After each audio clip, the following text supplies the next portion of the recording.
Hi, everybody. Welcome. It's nice to see you at the Neighborhood Health Series. How many people here have never attended a Neighborhood Health Series in this building? Who's new? That's a lot of new people. That's great. Can I ask how you found out about the event? Do you remember? Okay. All right. Anybody else here that's new want to tell me how they found out about the event? Just curious. Neighborhood newsletter. Okay, great. Excellent. Well, it's so nice to see you all. And we've been running this series for about 8 years. So it's wonderful to see this room full. And during COVID, we obviously went virtual and we're back in person. So it's great to have you. You are at Roseman University of Health Sciences, which is a health sciences graduate level university. We educate nurses and pharmacists, as well as those students that are pursuing some master's degrees, as well as dentists and orthodontists, and we're in the process of building a medical school right now on this campus right here.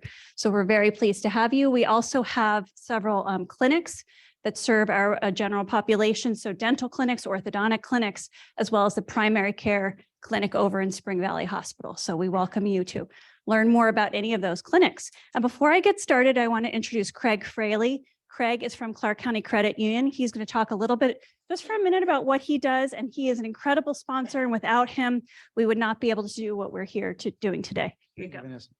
Good evening, everybody. We are very proud to be a sponsor of Roseman's Neighborhood Health Series. We are the medical field credit union.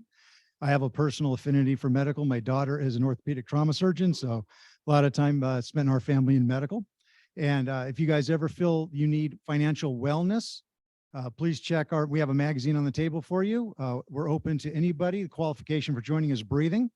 One of the differences between us and any other credit union or bank in town is we are owned by our membership. We are not for profit. At the end of the year, we give our profits back to the members. In a couple of weeks, our members will receive $2.2 million back into their accounts. And I'm talking like 47,000 people that will share this much money since year 2000.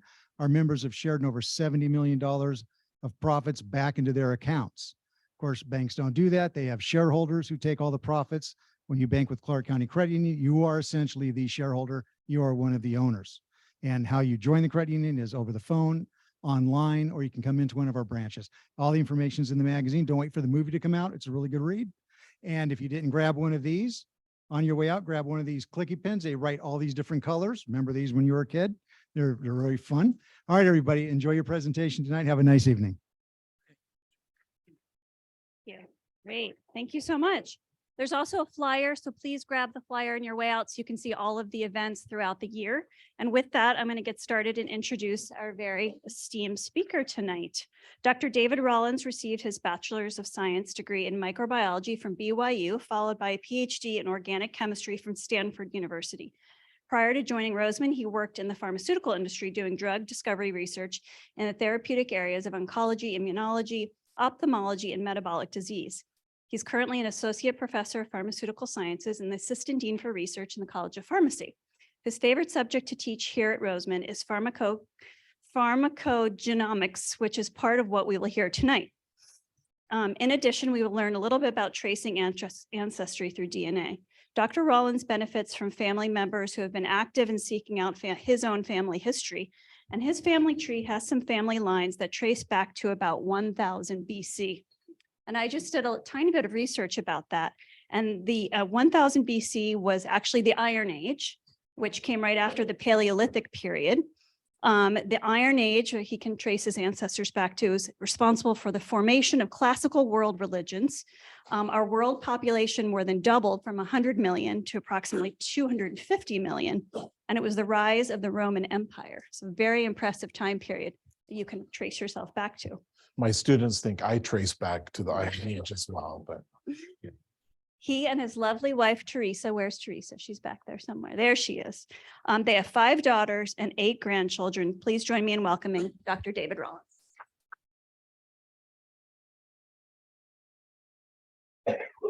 Thank you, Vanessa. So I know some of you slipped in right at the end.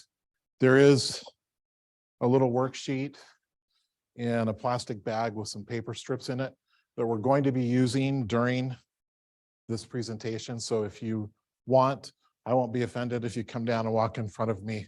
That's fine. If you want to come and get those. Or we can try to get them to you, but I'm not sure. Anybody need them and want them? Okay. Then we will go ahead. All right, so tonight, I first of all want to thank Clark County Credit Union. I've been participating in these neighborhood health series now for a long time. What, about 6 years, 7 years, something like that.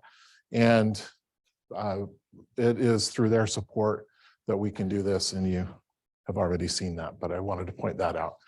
All right, we tonight are going to discuss DNA, the basics of genetics. Very basic. We're not going to get too detailed, so don't get scared. We're going to talk about chromosomes and inheritance, genes, that kind of thing, some of the mutations, and how we trace those. We'll also talk about those markers and how we can use them in a number of different ways. So both in tracing your ancestry or forensics, and also to learn how we might respond to medication one way or the other, whether it be good or for bad. So we'll talk a little bit about that. Hopefully you'll have fun. And if any of you have questions during this, please feel free to raise your hand and ask those questions. We'll field those as we go along. So there's a handout in a little plastic bag if you want to grab one right there at the end of the table. Yep, great. All right, so in each of our cells, we have, let me see if I can get, where is it? There it is, it's coming. We have, in our nucleus, we have our DNA. That DNA is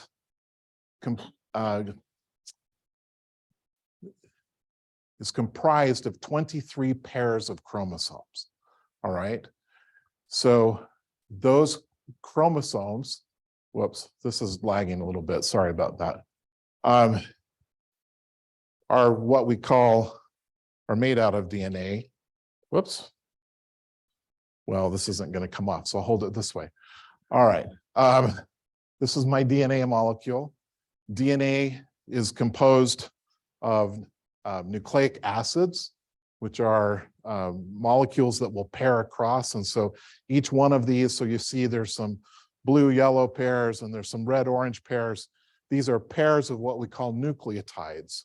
And they form this spiral helix that you see here. And within that DNA, we have about 20,000 to 25,000 genes. We'll talk about those genes and what those genes are. Each one of those genes is made up of about 27,000 nucleotides. So we have a lot of nucleic acid, a lot of these genes. And those are inherited from our parents. Now, just some terminology. A gene is a segment of the DNA that is going to code for some functional part of our body, be it a protein, an enzyme, something that transports something, our blood, all of those different things. So the gene is coding for one part of that. You may have learned it in school as the unit of heredity. Each one of those genes we have 2 copies of, because we got one from mom and we got one from dad.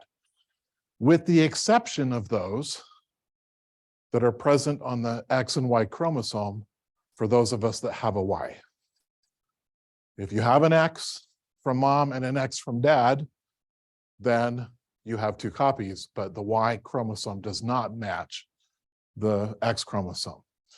Each copy of a gene is called an allele. So that's just a little bit of terminology there. So as I mentioned, you get 23 pairs from mom. They come in an egg. All right, so we have the egg here. This is maybe not going to work. There's a little bit of a lag as it comes across here. And we have 23 that come from the sperm, come from dad. Those combine so that we have 46 total chromosomes. And we inherit traits from those different chromosomes that we get.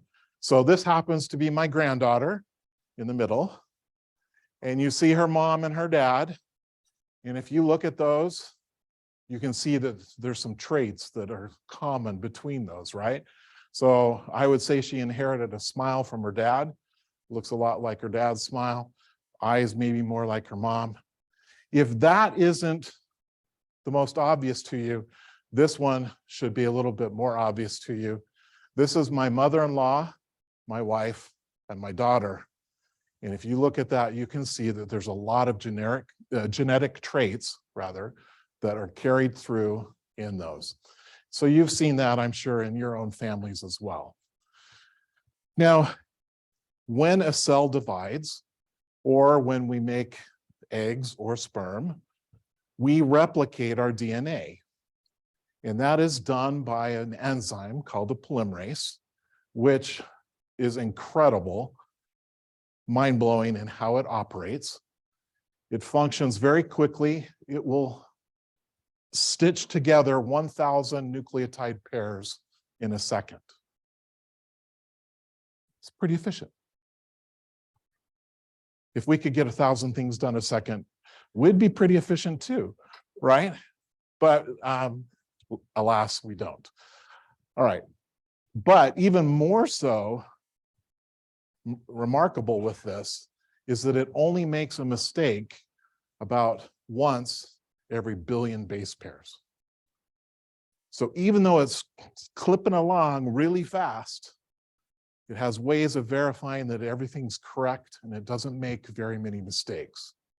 So on average, what that means is every time it replicates all of your DNA, there's 3 mistakes.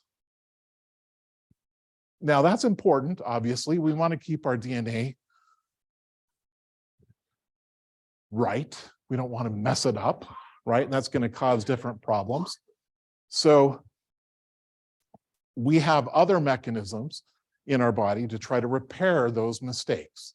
So if there's something that the polymerase doesn't catch and it makes a mistake, there's ways that it can repair that and to try to keep our DNA integral. Now, their DNA can be damaged in a number of different ways. So there's errors from replication, but also many of you, especially around here, probably are familiar with UV radiation causing damage to your DNA. And that's why we smear sunscreen all over us to try to protect ourselves from the sun causing damage in our skin cells, which are replicating, which then could create skin cancer, as you know it. All right. X-rays can do that. Oxygen radicals as well. Lots of different mechanisms that can damage that DNA. Therefore, we have very sophisticated ways to try to repair that. However, there are times when something that went wrong, one of those pieces of damage, gets replicated into the new DNA that is made. When that happens, we call that a mutation. All right, guys, don't freak out, but you're all mutants. All right, we have an image of what that means, but we have mutations throughout all of our DNA. That happens all the time. Little sections where there's a change, something that's happened to it, and that's what we're going to be talking about tonight. Okay. All right. So if you look at inheritance, and in this example, I have dad as a mutant, fitting, right? Yeah. Dad is the mutant, mom is normal. When they pair, those chromosomes can split, and there's a 50-50 chance that the child is going to carry that mutation. All right, 50% of the time, child will have a normal copy, 50% it's going to carry the mutation.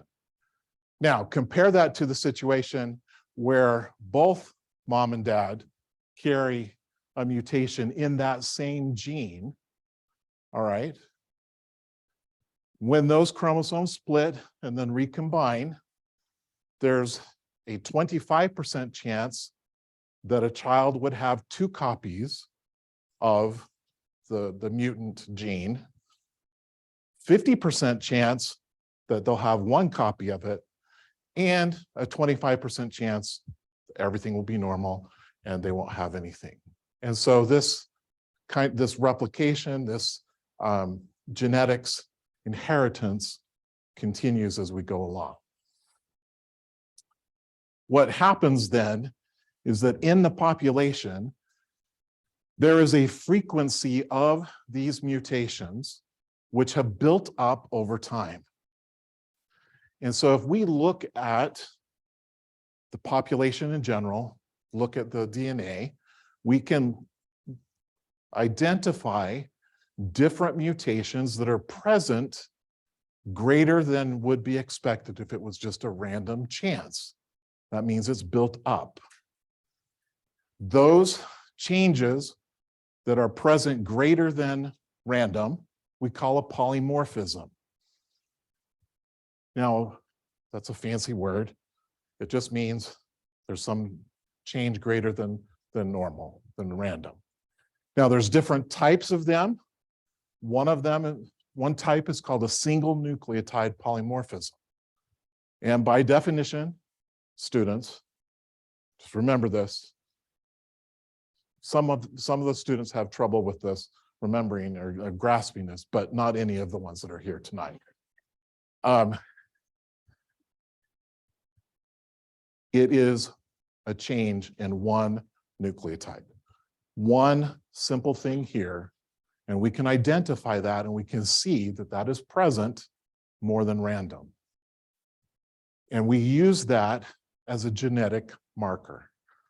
All right, so you've heard of things like that, genetic markers or the DNA analysis that's been done, all of these different things. That's what they're looking at, is those very simple changes. Now, if we look at enough of those, and we're going to do an example, if we look at enough of those, that can give us information. Now, there are some of those changes which occur in a protein. They can either make the protein better or worse, and it's a lot easier to make it worse than better. So most of them are going to damage the protein. Yes.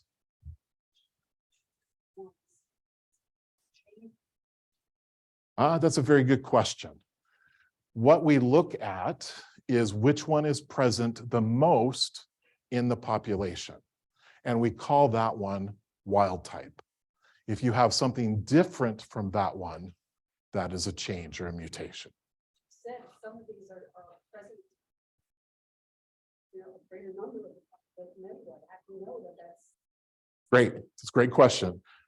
I was trying not to bore you with the details, but the details are the following. When I say it's present greater than random, that means it's greater than 1% in the population.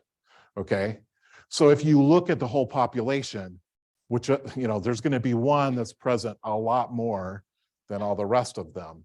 That is what we call wild type, or the normal one.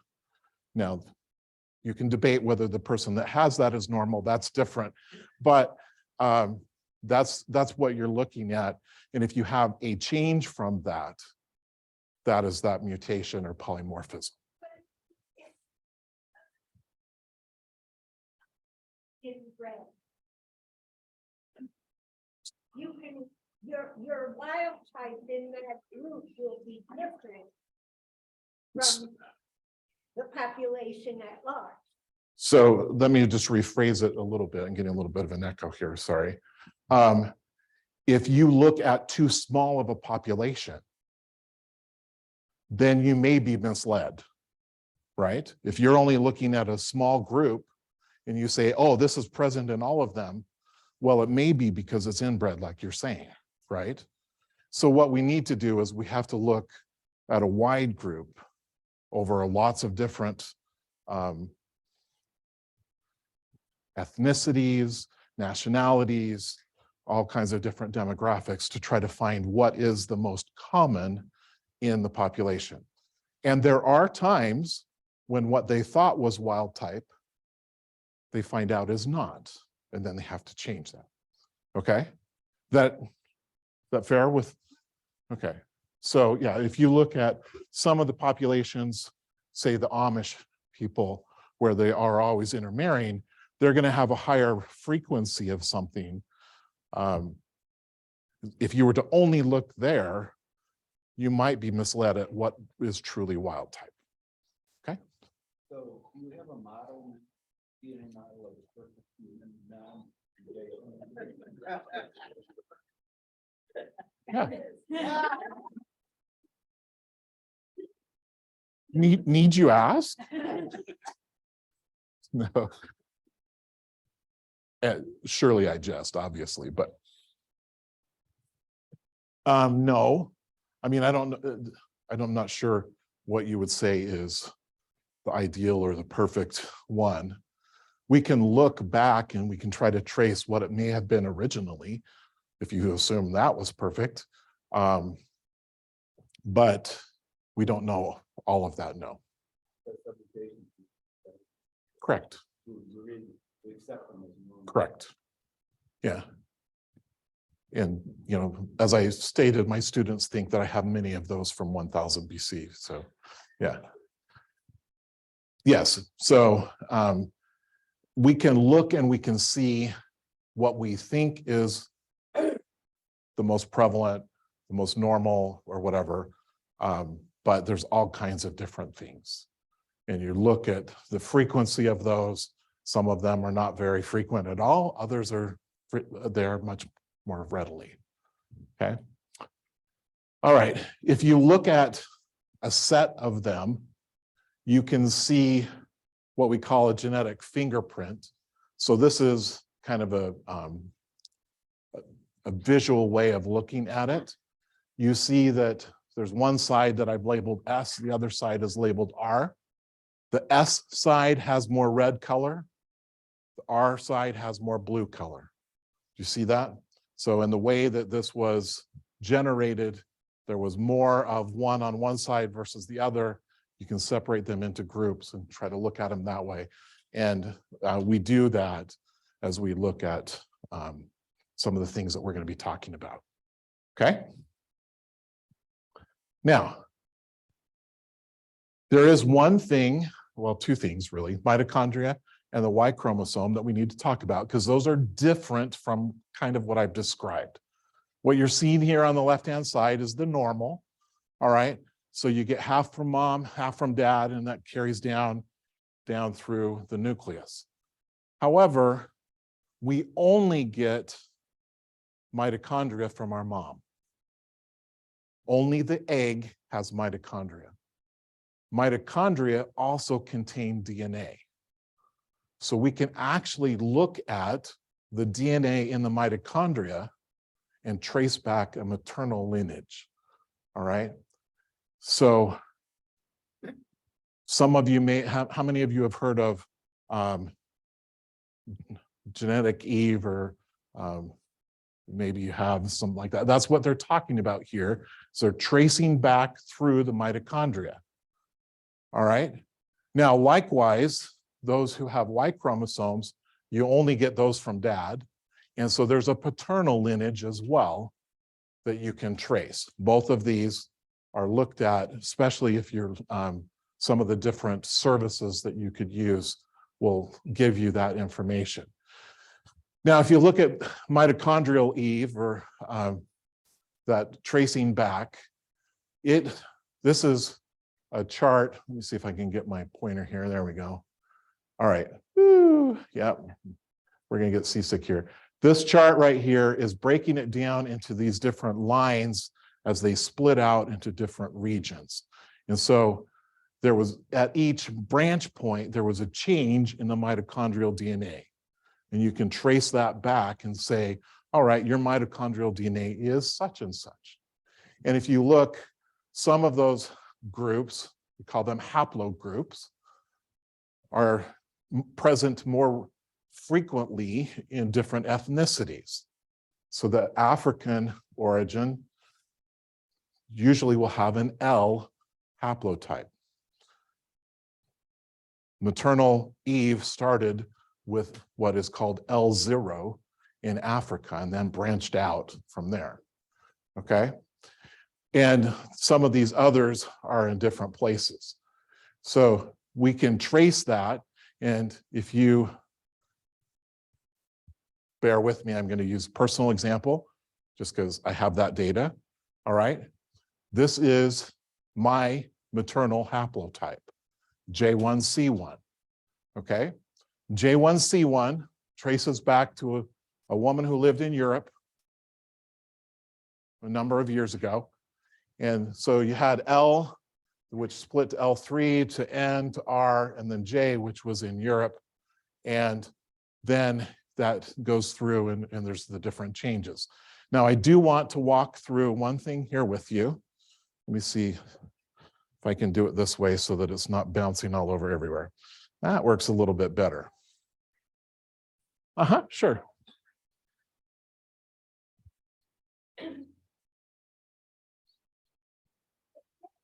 A whole set of chromosomes? Is it single-stranded DNA? What are the characteristics of that DNA? Okay, both of those are really good questions. Okay, first of all, DNA is always double-stranded. All right, RNA, which is a different nucleic acid, is single-stranded. Single-stranded DNA. So in its normal state, DNA is double-stranded, or else it's not stable.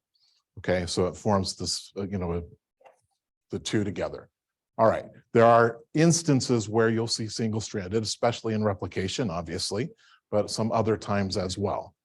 Now, mitochondrial DNA is not single-stranded, but nor is it all of the chromosomes that we talked about in the nucleus. It's a very small section or piece of DNA that's in there, and it contains the enzymes which are necessary for the mitochondria to function. Mitochondria makes all of our energy in the cell.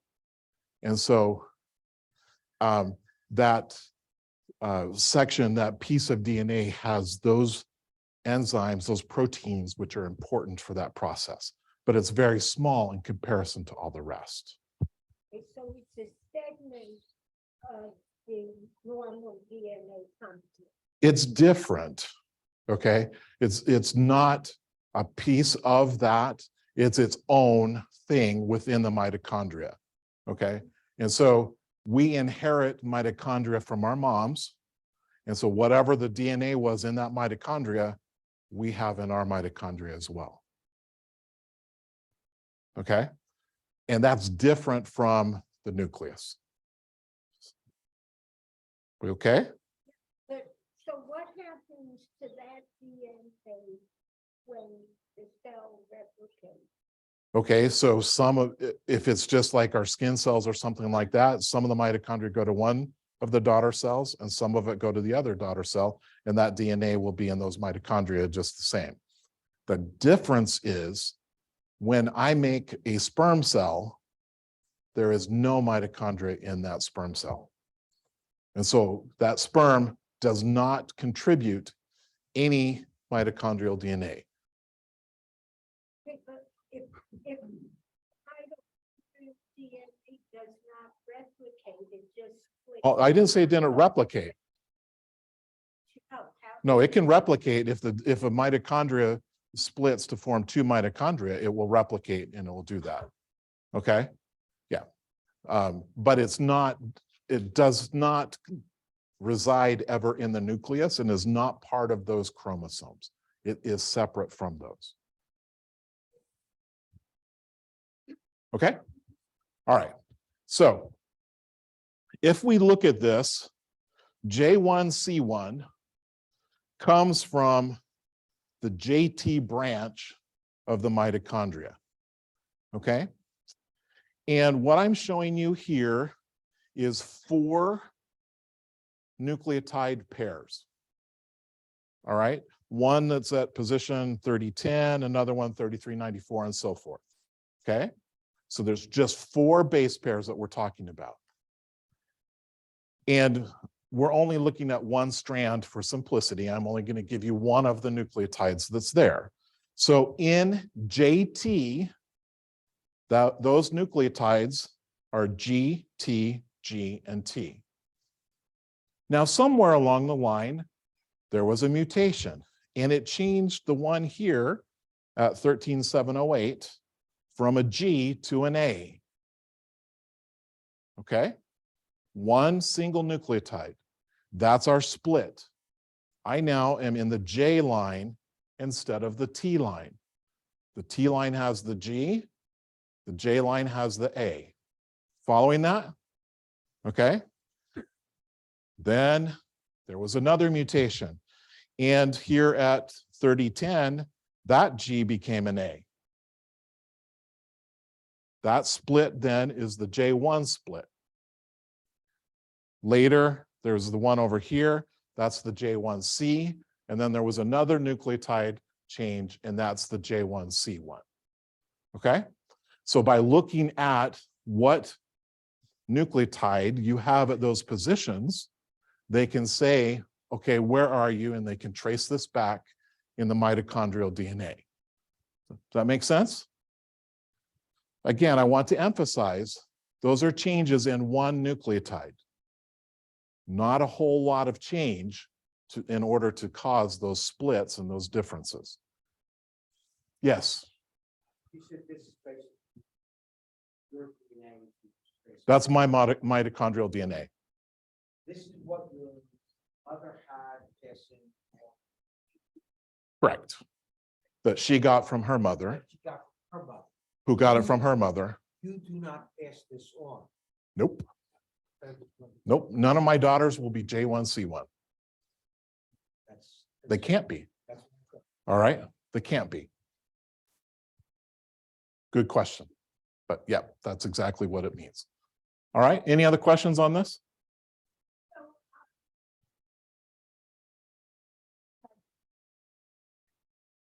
The Y chromosome is a dead end. The Y chromosome, correct, has no mitochondria. So there's no passing of that. The fathers do not pass any mitochondrial DNA. So what we're looking at, again, we're looking at mitochondrial Eve. We're looking at the mother line all the way back. Now you can do the same thing with the Y chromosome and trace the paternal heritage back as well. All right, because those only come from dads. All right.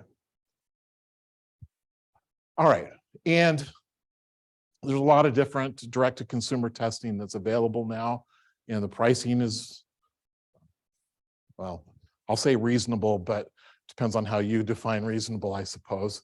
There's different flavors that you can get, and there's a lot of information that's available to you.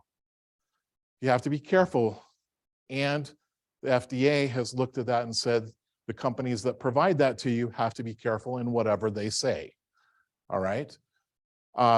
They can provide all of the raw data to you. And at the very end, if you're interested, I'm going to show you how you can use that raw data to find out information that they can't share with you legally. Okay. But you have to be careful how you interpret it. Just because you see something in the DNA doesn't necessarily mean it's a hard fact. All right. I will show you that my genetics says I have an increased likelihood of cervical cancer. I haven't lost any sleep over that one. All right. But genetically, that's what it says. So you have to look at it, you have to interpret it carefully, and it's not hard and fast. Now, this is one example. This is 23andMe.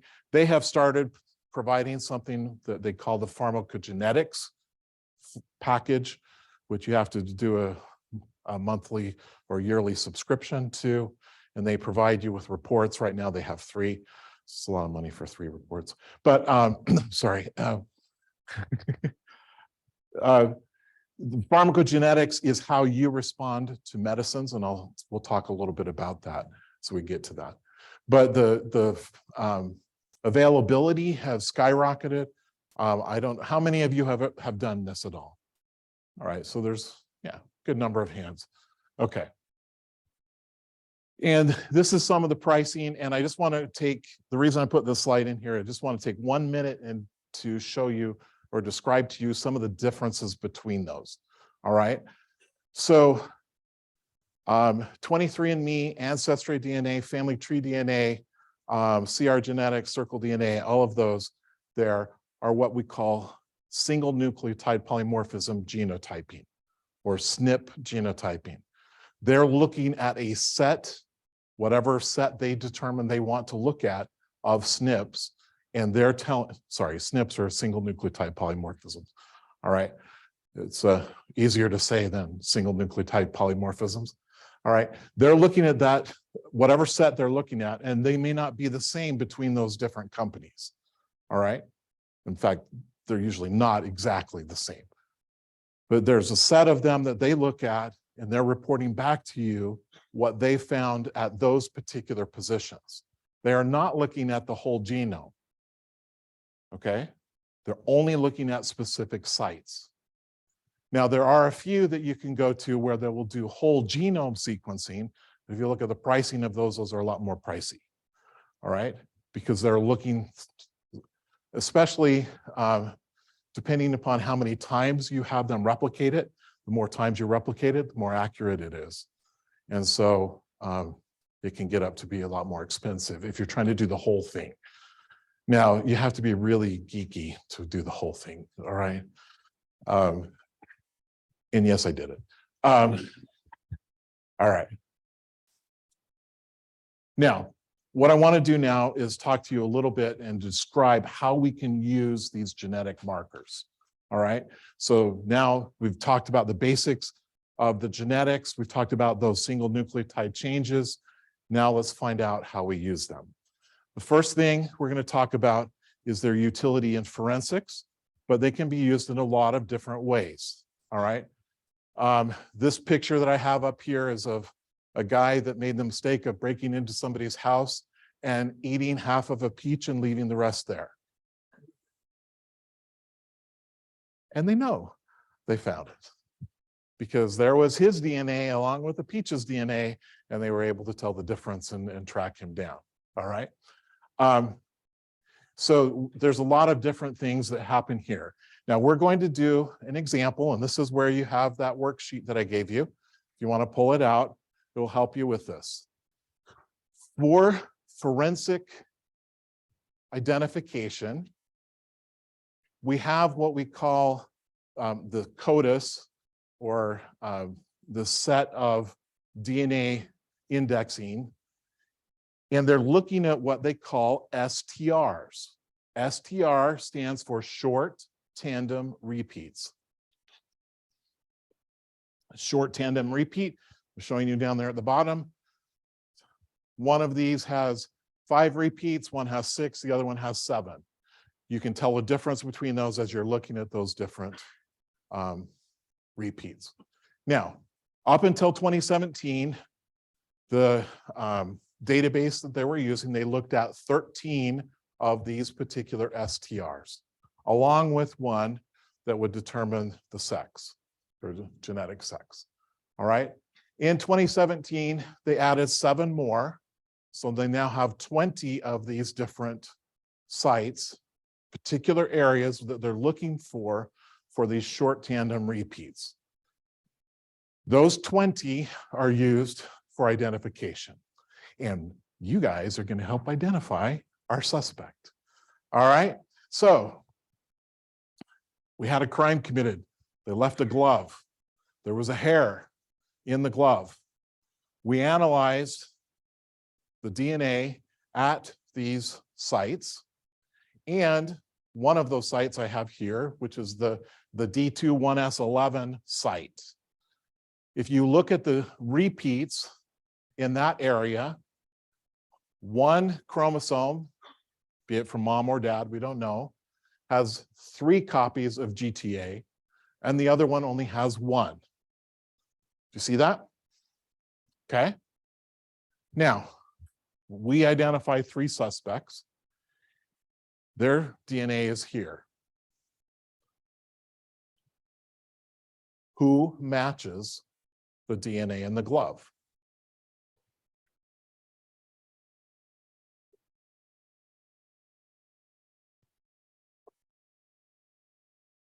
Doing 1 and 2?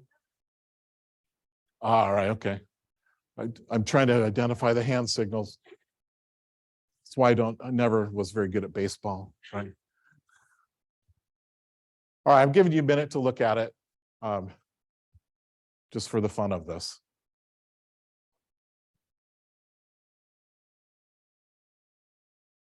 Now, if you look, you'll see that there's 3 repeats in both suspect 1 and 2, right? So that matches one of the chromosomes, and all 3 of them have one of them. You see that? Pardon?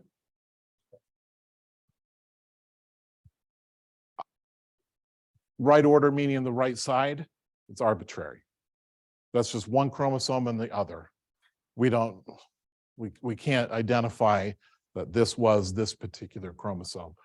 We could look at other things maybe, but in this example, it's not doing that. So who could be the suspect? Who are we going to arrest? Well, you could say 1 or 2, right? And you would have a 1 in 10 chance roughly of being correct.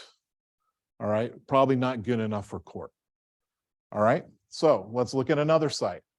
Look at the TH01 site. So here, one chromosome has the TTTC, and the other chromosome has 2 copies of that.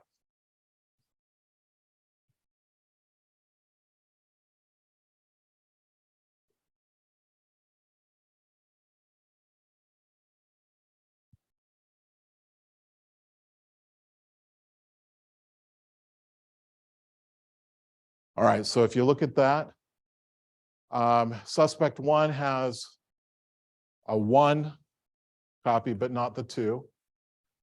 2 has, these colors are hard to see on here. Sorry, guys. Apologize. It has 2 copies here and 1 there. Suspect 3 has 1 copy on 1 chromosome, 2 copies on the other chromosome, but there's 1 nucleotide in between. Close enough where it could have been a change or something like that. So you don't know for sure. All right, who are you going to arrest?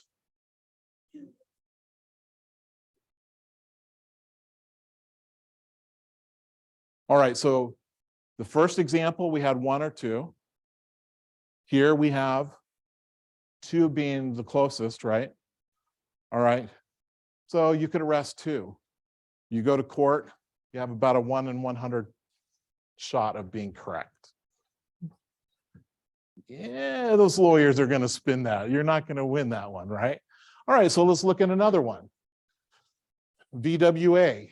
Here, there's 3 repeats. I'm sorry, it's 4. CGC, no, it's 3. CGCG, CGC, whatever. I don't know. 1, 2, 3, 4. Yeah. When I'm standing this close to it, I can't tell.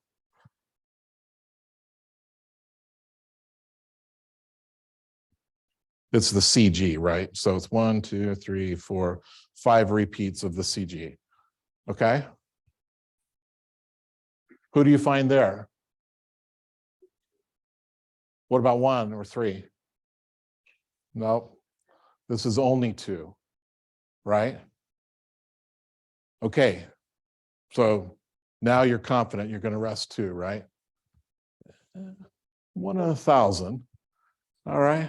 You're getting closer. You can look at one more. This is looking at the genetic sex of the individual. All right. and I'll just give this one to you. You can spend time looking at it later if you want. That could be either 1 or 2. Okay? So if you look at those 4, who do you say? 2, right? And you would have a 1 in 10,000 chance of being correct. All right, that is who that is. If you were to look at all 20 of those, and all 20 of those matched, you would have a 1 in 100 quintillion chance of being correct. So just by looking at those 20 sites, I have it down here. Whoops, went one too fast. This is that number, 100 quintillion. Now, to put this in perspective, you have about a 1 in 1 million chance of being struck by lightning. So this is basically a 100, I think if I remember this correctly, a 100 trillion greater chance of being struck by lightning than of being correct.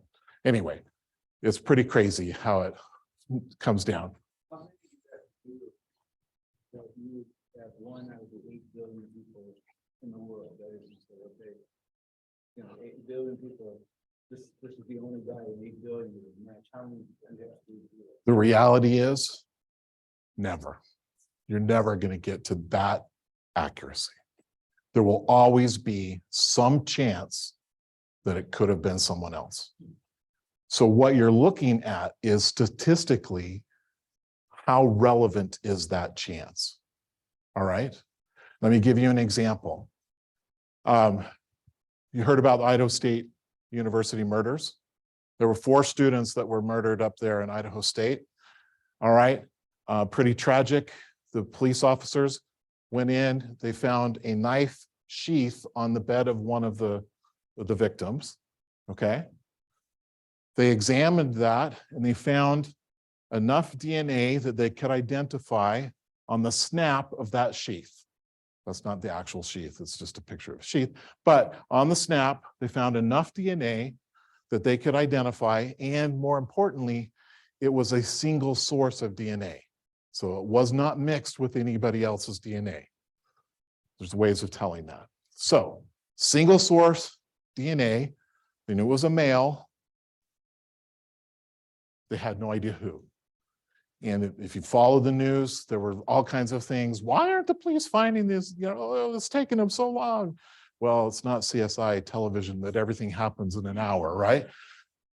So it took a while, but they, through a lot of different investigative techniques, looking at phone records, security cameras, and everything else, they identified one suspect that they thought could be the right person. Identified that right before Christmas. They follow him across the country as he goes home to visit his parents in Pennsylvania. And they do surveillance there in Pennsylvania. And there's this guy, anyway. He scrubbed the car, they saw all of this, he threw all of that stuff away. In addition, they were able to go through the trash and they got some other trash there. What they found was the trash in the DNA that they found in the trash of the parents' home contained male DNA, all right, that had, let me phrase this correctly, 99.998% chance of being the father of who they thought was of whoever had the knife sheath. It's a better way of saying it. Okay. So that DNA matched that one. So there's still a 0.002% chance. All right. But they were able to get that close, say, yes, this is the father. The likelihood of that is that great. And they were able to arrest him. Who knows what will happen in the trial? That's up to the lawyers and a jury, obviously, but that's a real example There was another one recently, the husband in Massachusetts, It's, am I correct, it's easier to say someone didn't do something through DNA rather than they did? okay, I didn't hear you say it the way you said it, but then I did after you said it the second time, okay? Yes, it's much easier to eliminate someone. All right, as a scientist, we can never prove anything true. We can prove things false, but we can never prove them true. We can only say we have not yet proved it false, and the likelihood would be true. So yes, you could eliminate someone, but to say this is the person, no, that's hard.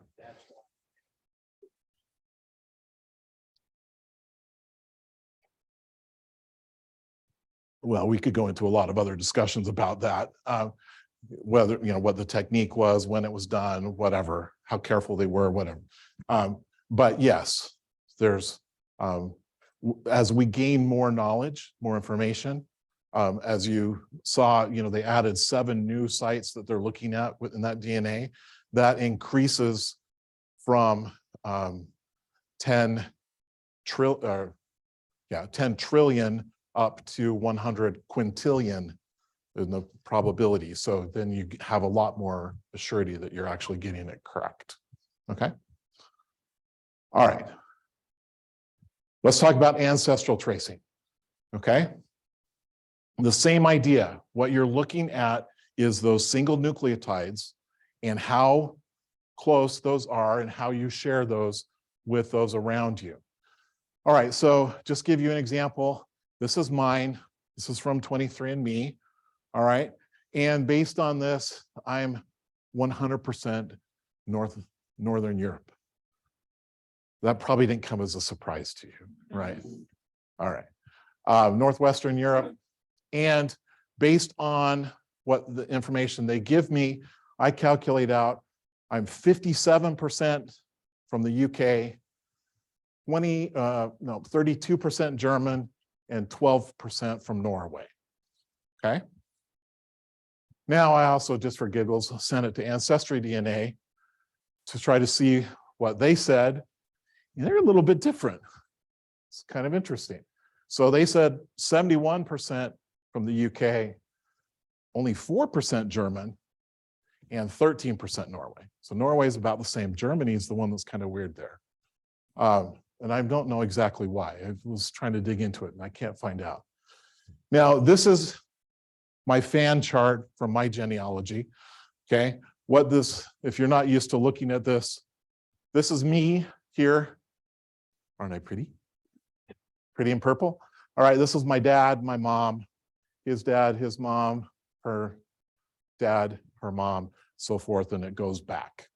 Now, what I've done, very crude, I've colored these according to where they were born. All right. So purple, they were born in the US. Orange is Germany, green, Norway, blue is United Kingdom.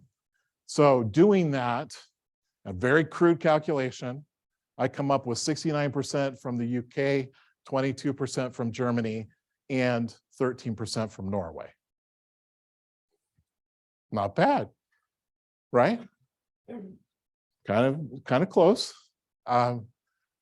Again, I don't know what's going on with the Germanys. Yes, sir. So getting back to the one with the differentiation before, there have been TV shows that were based on the fact that one of 2 twins did.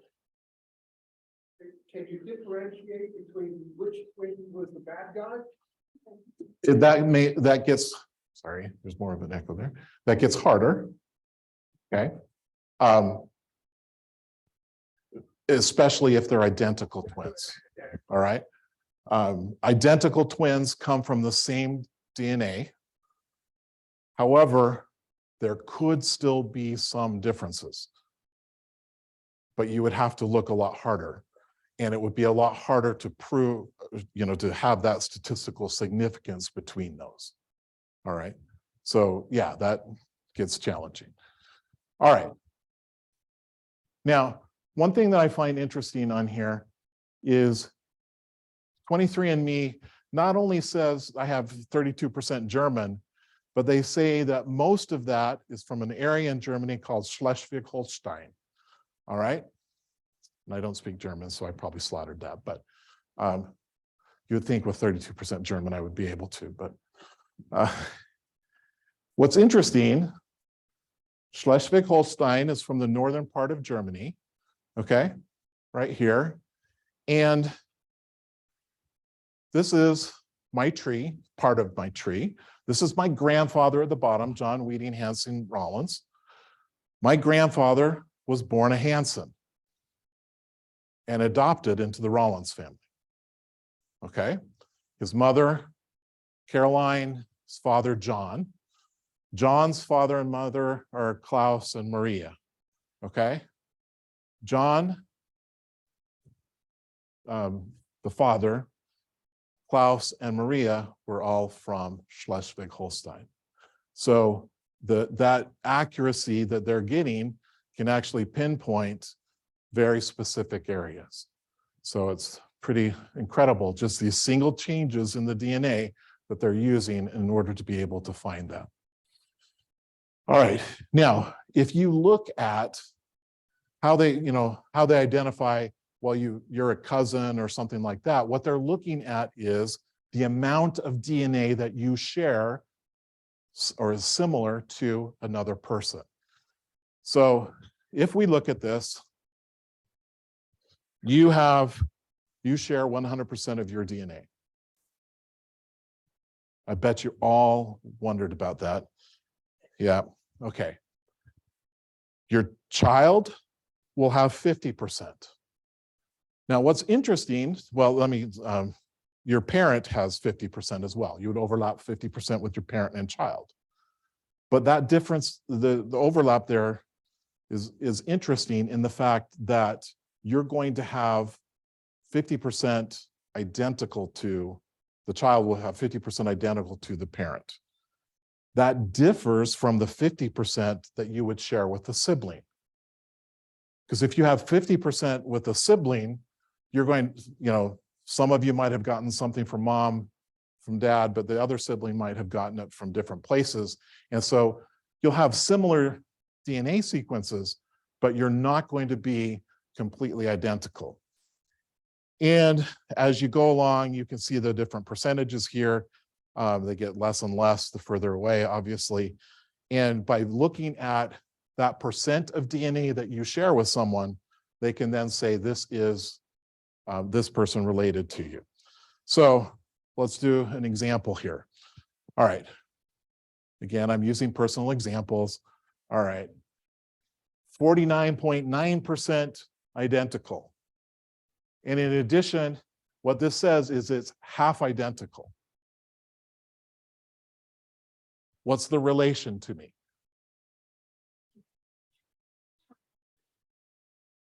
Okay, it could be child or parent, 50%, right? Okay, either one of those would be half identical, correct? The sibling would be 50%, but would it be half identical? The sibling, if it were 50% half identical as a sibling, that means I had to get all of the same chromosomes from mom and all of the same from dad. The likelihood of that is not great. Could be twins. All right, this is my sister. No, that's not my sister. Why did I say that? This is my daughter. Sorry. What about this one? I already gave it away. This is my sister. All right, 50%, but it's a little bit more than 50%, but you see the difference between those. All right, it's not identical between those. We have similar things, but I got some things from dad that she didn't, and so forth. Okay, so that's my sister. What about this one?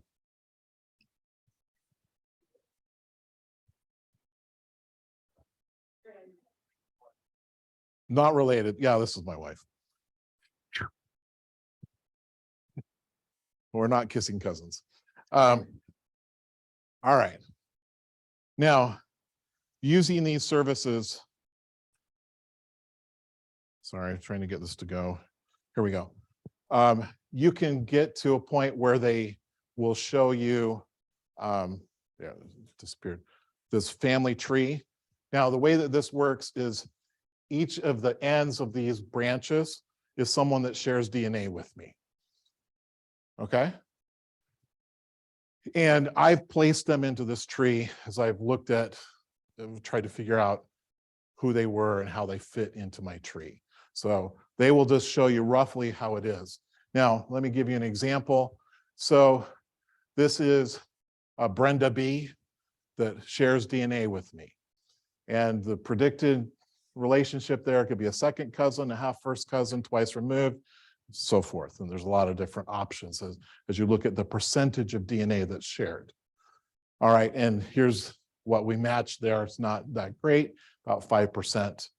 Okay, well, using that information and my best stalking tools, I was able to go and look at obituaries and so forth to try to figure out. I had a really nice piece of clue here because Brenda could have been married. I have no idea what her last name is, but she has siblings on both sides, which are Klinglers, and they're males.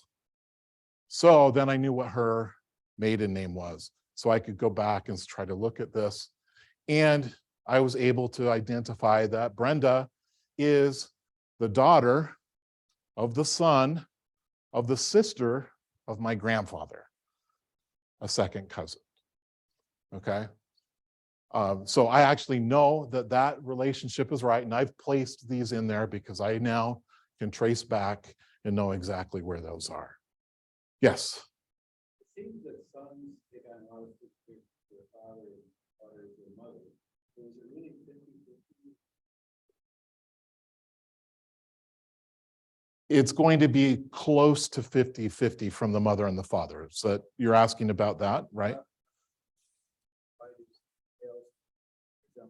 Father, mother. If in fact it's a balance, then they just be averages two. I would, there's males that I look at and they look like their moms. There are traits, obviously, that are only on the Y chromosome or genes that are carried only on the Y chromosome. And those would only come from dad, right? But the rest of them, yeah, could be from wherever.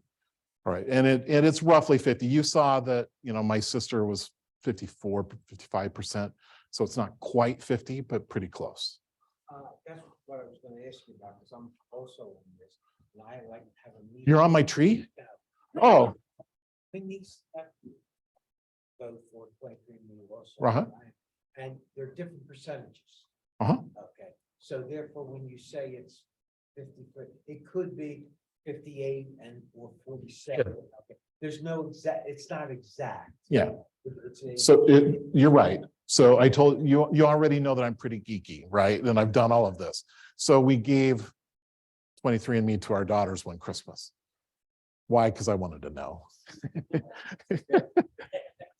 No. And there's a range. It's not exactly 50 with each of them, but it's close.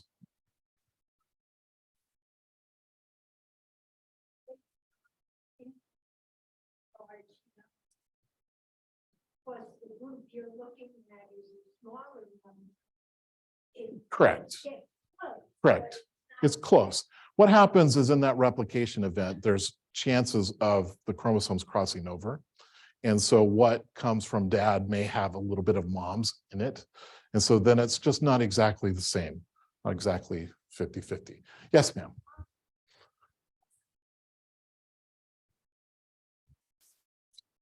Saying your background is whatever percentage from the French or whatever that's it.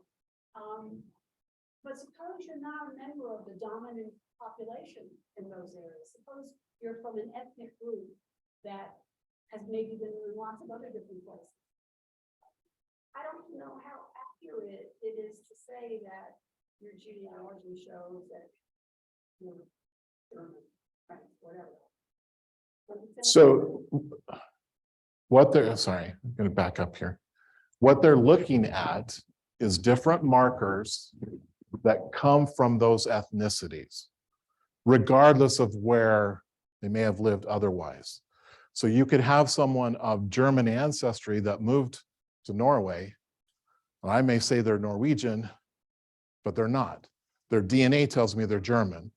And so when they look at it, they're saying your German ancestor or your DNA has these markers which are associated with the German population. Now, they're refining these. In fact, my wife will laugh because we just on Sunday we were listening to somebody talking about this, and he said, "I don't know what they're doing here because I used to have 5% Hispanic ancestry, and then they redid it, and now I lost all my Hispanic ancestry." Like, what? You know, we're refining it. When I first got it, I had like 0.29% East Asian. Now I don't show any. So it's just, you know, there's mistakes, there's things there. So it's a rough idea. They do also, for example, my DNA percentage of Jews, which is exactly what you described. So it does identify, that is one of the Correct. identifiers. Yeah, some of the populations have much more specific markers where they can say, yes, this is, and that is one good example. The Jewish population, they can say, okay, it's right there, that was there. Now, where they lived, they're not, you know, you can't tell that. All you're looking is at the DNA. That ancestry comes from that population. Okay. All right. The last thing I wanted to do with the ancestral DNA, I don't know if any of you saw this recently. I love that picture of Julia Roberts. Julia Roberts finds out she's not a Roberts. All right. There are some surprises that you can find. I have not personally experienced that, but there's all kinds of different stories there where you can find out that something wasn't quite the way you thought it was. So Julia Roberts' great-great-grandfather died 10 years before she was born, I think is what it was, right? And so she's not a Roberts. This was her face when she found out she was Julia Mitchell. She decided she wants to keep Roberts though, so. All right, enough of that. So now let's look at medicine just briefly and how we can use some of these or how they impact how you may respond to a medication or which one is the better one for you to use. So again, those polymorphisms can change how proteins work in your body. They can change an enzyme that does metabolism. So it could make it metabolize things faster, which is destroying them or removing them from the body. It can cause them to do that less frequently. So that's one way. They can change the transport of a different enzyme. They can change whether a drug will bind to that protein anymore. So you may just not even respond to it, or they can make it such that that drug binds to something more frequently, and then that causes an immune response.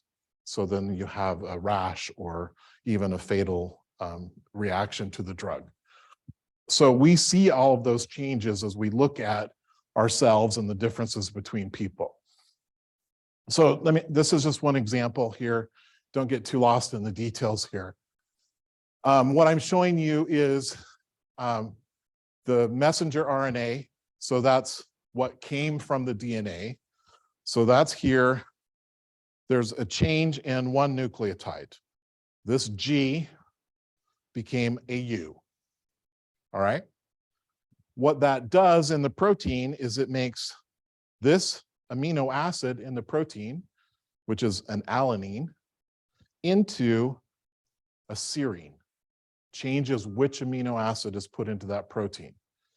That changes its function, how it binds. So normally this will bind to beta myosin, and it's involved in cardiac function. If you have a serine there, it doesn't bind to beta myosin as well. Therefore, you have decreased cardiac muscle contraction, clinical symptoms and things like that. Again, a change in one nucleotide has that big of an impact. All right, just want to emphasize that. That's a real example. Also, there's other markers that you've probably heard about. You've probably heard about the BRCA markers with breast cancer. These are some proteins that there's one version that is on chromosome 17, the other one that's on chromosome 13, and there's over 1,000 different polymorphisms, single nucleotide changes that have been identified in those genes that are associated with an increased risk for breast cancer. Now, does that mean I have this one, I'm going to get breast cancer? No, not necessarily. All right. It's just an increased risk of associating with it. So if you look, if you have a mutated BRCA1, there's a 55 to 65% chance or more likelihood that you could get breast cancer. Mutated BCRA2 is 45% normal. There's still a chance you could get breast cancer. All right. So that's how those operate. Now, we're going to do some audience participation. All right, get out your little baggies. I'm going to show you how a change in one different nucleotide can impact how you recognize taste. All right. If you didn't get them, there's a bunch still over there. Thanks, Vanessa, for handing those out. All right. So before you do the taste strips, answer a few questions. All right. If you look at the bottom of the back of the page, there's those questions are there. All right. Do you like dark chocolate? I'm talking about the really dark chocolate and not with the sweet centers. All right. Straight dark chocolate. Do you like raw broccoli? Or Brussels sprouts? It's associated with both of these, okay? Oh, Brussels sprouts, it could be either way. I hate them both. No, just kidding. Yeah, just kidding. Do you like unsweetened grapefruit juice? All right, so just think about those. All right. Now, what I want you to do is take out the strip in the bag marked A, and you're going to hold it on your tongue for about 30 seconds. This is a control strip. All right. You're going to taste what paper tastes like. All right. You're going to compare everything else to this. This is your control.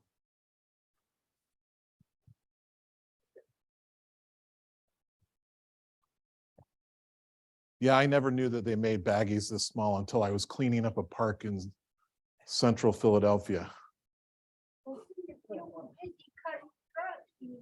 Well, yeah. I had no idea you could get them that small, but now I do. So you get them that small. All right, everybody done that? Yeah, it's just paper. Okay. Hopefully it doesn't taste like anything much to you, just, kind of gross. All right, so now take out B and put it on your tongue for a little bit.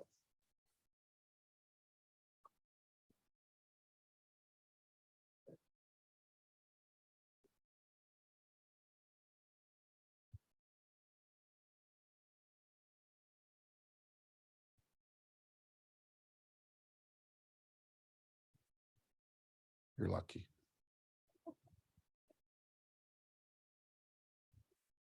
Who said that? Back there? Oh gosh. What's it like?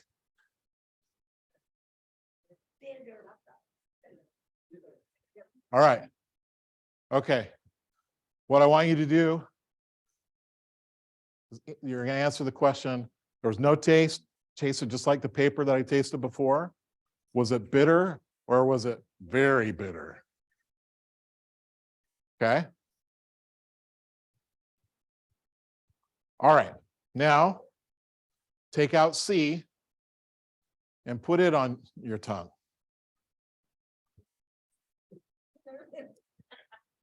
Why? It won't matter.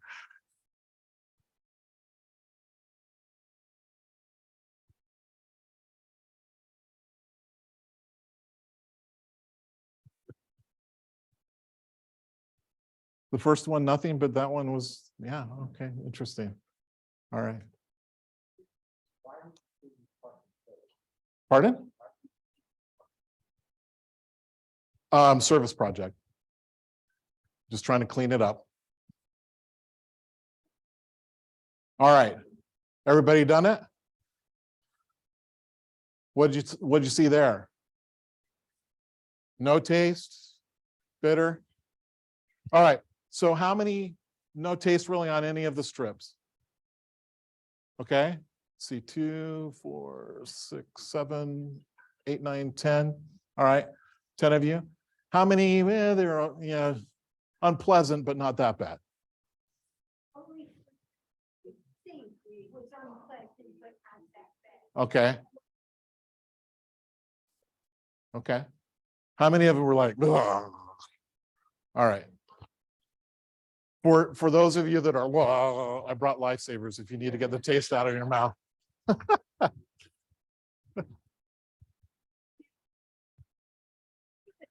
Sorry, they're not chocolate lifesavers.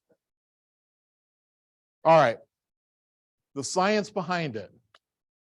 What we are looking at is a gene called the TAS2R38 gene. All right. This is associated with taste. There are 3 different polymorphisms that are common in this gene. One at position 49 in the protein, which changes an alanine to a proline. One at position 262, which takes a valine to an alanine. And the other at 296, which takes an isoleucine to a valine. All right, so 3 different polymorphisms. They tend to, be associated with each other. Generally speaking, we can divide these polymorphisms into 2 different groups. There's an AVI, which is a non-taster, and the PAV, which is the taster. Now, there are some other versions there, but they're usually not much different than the non-taster. There's a little bit there, okay? If you have 2 copies of AVI, you're probably like, what's the big deal, guys? These are just paper. All right? You didn't taste anything. If you have 1 copy of AVI and PAV, you probably, it was unpleasant. Maybe the second one was the worst, but the first one didn't do anything to you. Okay. And if you have 2 copies of PAV, you were the ones that were like, ugh. All right. It's single nucleotide changes which are influencing your taste. All right. And that we see that carrying over into medicine as well. In fact, I just downloaded a paper where they've looked at like the whole genome, trying to pick out different things that are associated with liking fatty food better than palatable food and so forth. Now, if you look at it statistically, more women than men are super tasters. All right. Super tasters are likely to be non-smokers. Smoking destroys this. So usually if you're a smoker, you'll be a non-taster. All right. More African-American and Asians are super tasters. Non-tasters like beer better because beer is bitter for the most part, right? I don't know, never tried it. And there's also a possible link between colon cancer and super tasters. Now, what I'm showing you here is a graph because I've been doing this in my class for 7 years as my students as guinea pigs, and I collect the data. All right. And so looking at the students at Roseman in pharmacy from 2015 to 2022, about a quarter of them are non-tasters, 40% are tasters, and a high number are super tasters as well. It's not quite the 20, 25, 50, 25 that you would expect. Now, does this apply to all foods or just specific food? This applies to the tasting of bitter. Okay. How that is associated with the food groups varies, and there's a lot of other things that influence that as well. So this is one particular gene that's associated with it, but it is not a hard fast, if you tasted this, you're going to hate this. What I've found, I've asked the students about whether they like raw broccoli and all that, and I found out that most of them have learned from their mothers to eat raw broccoli. My wife loves broccoli, I don't. Okay. Is there any epigenetic influence, like persistency of exposure? That you might have a genetic propensity to be bitter, but you create an epigenetic effect by constant exposure from early childhood? So there, as you see from smoking, smoking can change how that is perceived. And so, yes, there's different things. And I mean, I'm serious in that I think students have learned from their mothers to eat raw broccoli, because even the super tasters are like, yeah, I'll eat raw broccoli, it's fine. I put Brussels sprouts on it for you because Brussels sprouts do it for me. I don't like the, my wife does. Anyway, all right. Now, pharmacogenomics is looking at how the changes in your genetics influence pharmaceutical use. All right, and we're just going to go through this pretty quick. It's estimated that a huge portion of the variability in response to medications is due to genetics. And in fact, the FDA is looking at this, collecting data. They are actively paying attention to it. There's labeling changes which are being made based on the genetics. They're estimating currently that about 10% of new drugs are going to require some kind of label that your genetics is going to impact it. The example I'm giving you here is a drug called abacavir. Abacavir is used to treat HIV. And what you see there is that I've highlighted in yellow, that depending upon your genetics, you can have a serious, sometimes fatal hypersensitivity reaction if you were treated with abacavir. And the particular one that they're looking at here, where'd my mouse go? There we go, here it is in the gene called HLA-B, and this position here, if you carry that 5701 allele, you have a high likelihood of an allergic reaction to abacavir. And what happens is your body will go and attack wherever there's blood. That's pretty much everywhere.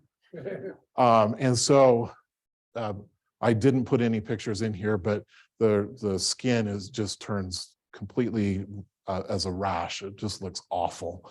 And obviously it's attacking the lining of the gut and everything like that. So it can be pretty severe. This is a list that I give the students. What I've split out is I've looked to see which drugs the FDA says you need to have testing before you take them, which ones they recommend it, or which ones they know that it could influence, the genetics could influence your response to that drug, but they don't require testing before it. And there's 109 different drugs that are on the required testing right now. And every year I go and I try to calculate it out again, and that number usually goes up by about 20 to 30 every year. There's 129 over here where there is actionable information, things that you could do different based on your genetics and the drugs that you take. But those reactions are not life-threatening, so they're not ones where they say you have to go and get the testing beforehand.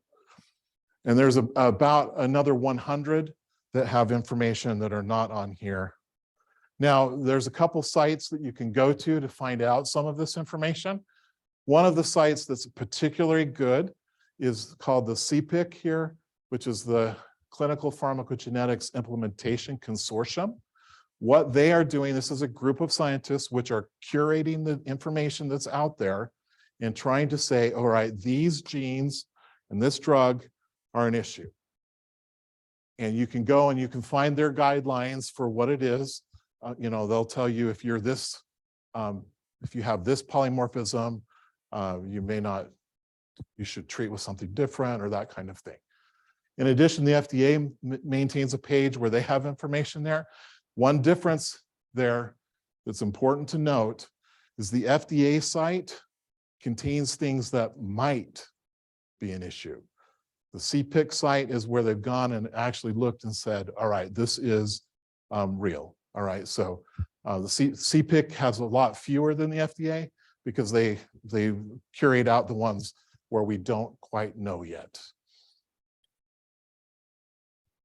These are the CPIC ones. So these are the genes that they've curated there, and there's a number of different drugs there. Some things like warfarin, clopidogrel, codeine, tramadol. Codeine is an interesting one. I bet, how many of you have ever had codeine in your life? You probably had some kind of dental procedure or whatever and got Tylenol with codeine afterward, right? Interesting, okay. Codeine is metabolized by an enzyme called CYP2D6, which is a polymorphic gene.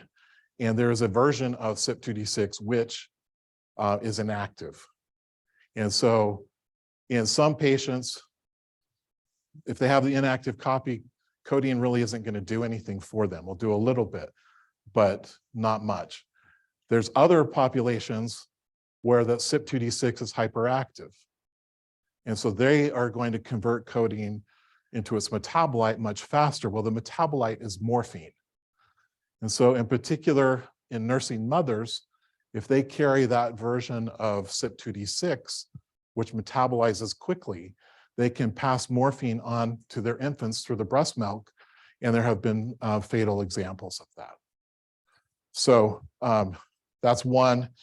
Now, 23andMe, these are the three that they will report to you, CYP2C19. They just added DPYD. And they also have one, this SLC-O1B1, or the protein is OP1B1. Those are the three that they would give you. Let's look at clopidogrel just for a bit. Clopidogrel is an antiplatelet agent, right? Helping to stop atherosclerotic events. It is a drug that has to be converted to the active form by CYP2C19, which is a cytochrome P450. It's just an enzyme that's metabolizing things, all right? So it has to use that enzyme to convert it into anything that's active. If you have an inactive copy of CYP2C19, or in particular, if you have two inactive copies, you are not going to metabolize clopidogrel into the active drug. So you could be taking clopidogrel, assuming it's going to help you, and it won't. All right. So the one thing to note here is we do have a different drug that does the same thing, same mechanism. It's prasugrel.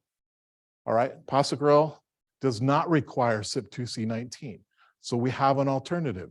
This is an instance where, depending upon your genetics, you could know, I should take that drug instead of this drug. Now, if you look at the prevalence of poor metabolizers at CYP2C19, this is that column right there. If you look at that, there's a high prevalence, especially in the Oceanian population. That's the Pacific Islands, Australia, New Zealand. All right, so about 60% of those people are going to have an inactive copy of CYP2C19. Should they take clopidogrel? When we have prasugrel, which does the same thing and is not going to be influenced by that, I would much rather treat them with prasugrel because then I have a knowledge that it has a chance of working where it might not otherwise. So those patients are likely to get no benefit from clopidogrel. Okay. All right, whoops. Now, there's only a couple more slides, guys. The reality of this, I'm going to summarize here. There was a webinar that I watched with pharmacogenomics. there's a growing population of drugs where we have this pharmacogenomic information on them. All right. Now, as I told you, the FDA says about 10% of them are going to have some kind of information with that. Now, if you look at the percent of prescriptions in the US, that's 20% of the prescriptions.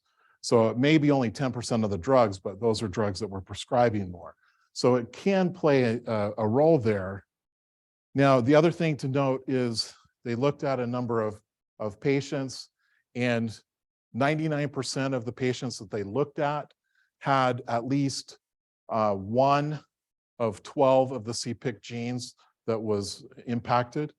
And so there's a chance that a drug could have an issue in almost everybody. Now, how impactful is that? Maybe not that impactful. Maybe you need a higher dose. Well, you can figure that out. Those that are life-threatening, those are very impactful, right? But for the most part, many of these, it's just like, well, I need a little bit more, or maybe I need less. I get way too much of this or something like that. So it'll be interesting to see where this all goes. There is the information. I wanted to take just a second. These are the last, I think this is the last slide before I summarize, just to show you how you can use your raw data. Okay. If you send your spit out to be analyzed for your DNA, it is possible, this is 23andMe, it is possible to go and look at your raw data. Now, you have to be pretty geeky, I understand, but if you're curious about something, you can go and you can look. So here I plug in, so you go here to under your, wherever your name is, you go browse raw data. I put in CYP2C19 and it pulls up this list of all of these polymorphisms in the genes, in the CYP2C19 gene. All right, these numbers are a number in a database. So don't worry if you don't make any sense out of those numbers. Nobody else really does either. It's just a number in a database. All right, and it tells you what the variants are. So one is wild type, one's mutation. It tells you what it found. So in particular, if I look at this one, RS4244285, this is, if I click on that, it will take me to this page. And if I look at the clinical significance of that, this is the inactive, it's associated with the inactive copy of clopidogrel. And you can see what you have now. I have, if you look at this, I have G. Well, G is the wild type. If you read this, what this is, the mutants or this polymorphisms are G going to A or G going to C or G going to T. Well, I have 2 copies of G, so I have wild type. All right, so my CYP2C19 is normal. Now, that's one way of looking at it. That can be a little bit confusing. There is another way that you can do it if you're willing to upload your data to this site called Promethease. Promethease is a site run by Stanford University. So you upload your data, you can choose whether they keep it or not. They'll destroy it afterwards. They will give you a report. It costs you $12, which is cheaper than the $100 that 23andMe costs. But you can go here, and what they will do is they will pair what you have with what's known in the scientific literature and give that to you with information. You can search it and try to see what's going on there. So this is me. I have a 2-time risk of Alzheimer's disease, but I can never remember that number. And as I pointed out, make sure that you use this with caution. None of this is guaranteed, all right? So again, the FDA is very concerned about people saying you are going to have this. You have to look at this. This is just looking at the data and saying this. Again, here's me. where I have a significantly increased risk of cervical cancer. And you just have to take this, that's what the genetics say, but that doesn't mean I'm going to get cervical cancer. All right. So in summary, small little changes can have big impacts. So we're talking about changes in one nucleotide. You know, some of those are paired with several nucleotides happening at the same time. We can look at that frequency in the population. That can impact how we respond to medications. We can use that for tracing in criminal investigations. We can use that for tracing our ancestry. So I hope that was informative. And with that, I will end.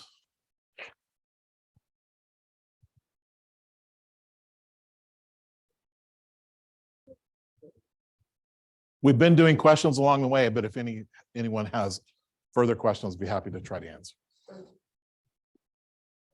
Would certain patient populations be more susceptible to alcoholism, for example, or drug use because of their genetic makeup? Yes.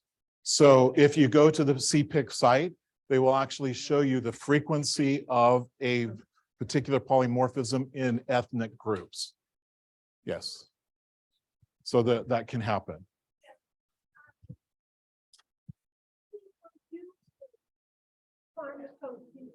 Genomics before we had the genomics part. And you said, I'm a retired psychiatrist. Okay, and way back when, before DNA analysis we all knew that in certain psychiatric drugs, particularly first and second generation Asian, particularly Correct.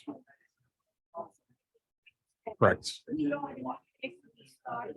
Yeah. Oh, Yeah.